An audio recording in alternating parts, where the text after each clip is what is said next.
In a kingdom that prized masks and silence, Princess Isotta was an open book. Her feelings shimmered in her eyes, her honesty was plain on her face. They called her fragile, a delicate thing ill-suited for the shadows of the court. So when the curse came, it was designed with perfect cruelty, forged to punish the very essence of who she was.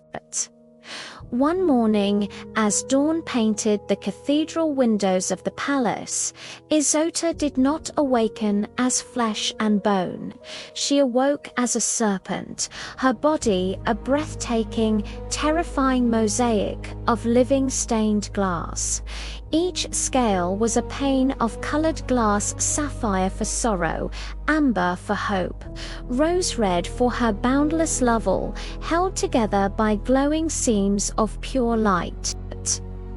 When the sun struck her, it didn't just illuminate her. It passed right through, casting the shifting patterns of her emotions onto the cold stone floor for all to see. The curse was as precise as it was cruel. If her glass body cracked, she wouldn't feel pain. She would lose a memory. A piece of herself would splinter away, gone forever.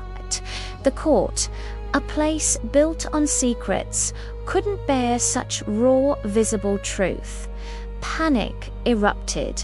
Mirrors were shrouded in black cloth.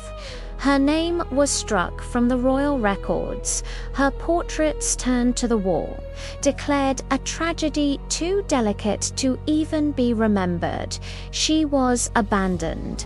The palace gates were sealed, locking her out, locking her story away in darkness. But before the cold of the first night could set in and make her glass brittle, Isotta fled. She had nowhere to go but the one place no one dared to follow, the desert of mirrors. This wasn't a land of sand, but of finely crushed glass that glittered under a merciless sun. Here, towering ancient mirrors rose from the dunes like silent judges. But they didn't reflect your body. They reflected the truths you tried to bury, the parts of yourself you ran from. For Isotta, every reflection was a ghost. She saw the little girl who cried alone in the vast palace gardens. She saw the young queen who trusted the wrong people, her heart offered up only to be betrayed. She saw the child who was taught that honesty was a virtue, never imagining it would become her condemnation. The desert demanded a new way of being. To cross it, she had to move with agonizing slowness. A single misstep on the razor-sharp dunes could send a fractured spiderwebbing across her form. A sudden, violent movement, and a memory would shatter and vanish into the wind. The desert had its own predators. Bandits clad in black iron, their faces hidden behind grim helms, roamed the landscape, hunting for living magic to capture and exploit. They saw her not as a person, but as a prize. When they found her, their steel weapons struck her glistening scales. With each impact, tiny cracks bloomed across her body like deadly flowers, and with each fracture, a piece of her disappeared. First, it was small things. The sound of her mother's laughter, the comforting scent of rain on the palace stone after a long, hot summer. The name of her favorite song, the melody now just a hollow space in her mind. She was being unmade, chip by chip. In the face of this slow erasure, Isotta learned she couldn't fight with force. She had none, so she learned to fight with light.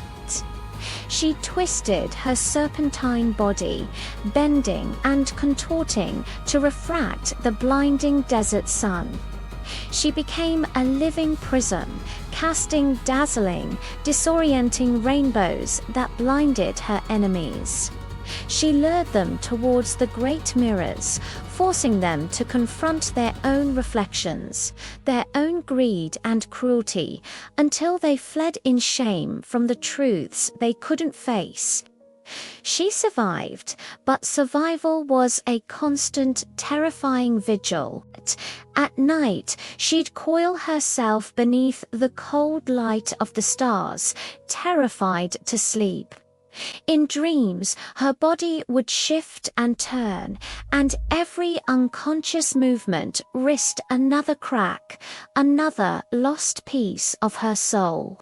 She was a library of memories, and the pages were being torn out one by one. Was it better to stay awake and exhaust herself, or to sleep and risk waking up as less of who she was? Her journey had a destination, a whisper, a legend, a final hope.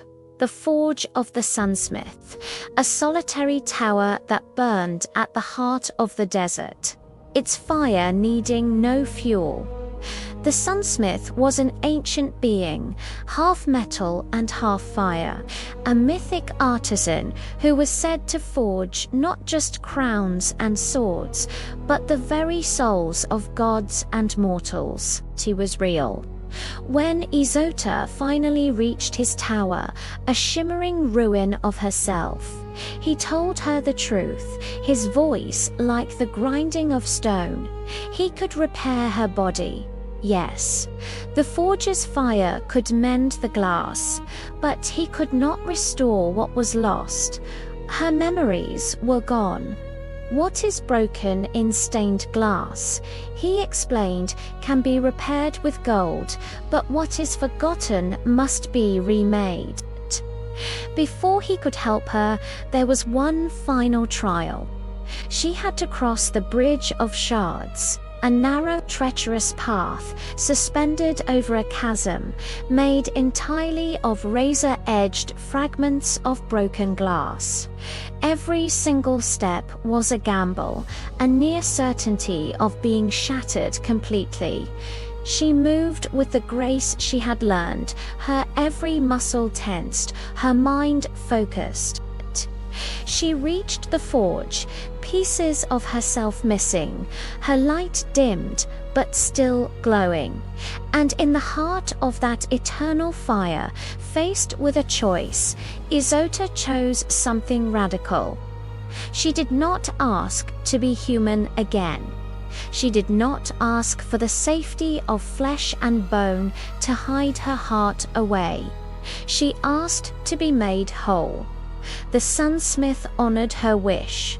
He did not turn her back into the girl she once was. Instead, he took molten gold, as bright as the sun itself, and poured it into every crack and fracture that marred her glass body. The gold didn't just repair her, it transformed her. Every scar, every point of breakage, every memory she had lost in her fight for survival was now traced in shimmering gold. Her wounds became her art. When Isotta returned to the kingdom, she was not the fragile princess they had cast out. She was a being of glass and light and gold. She was living art that had survived impact. Her passage through the city was silent, but her presence was a roar.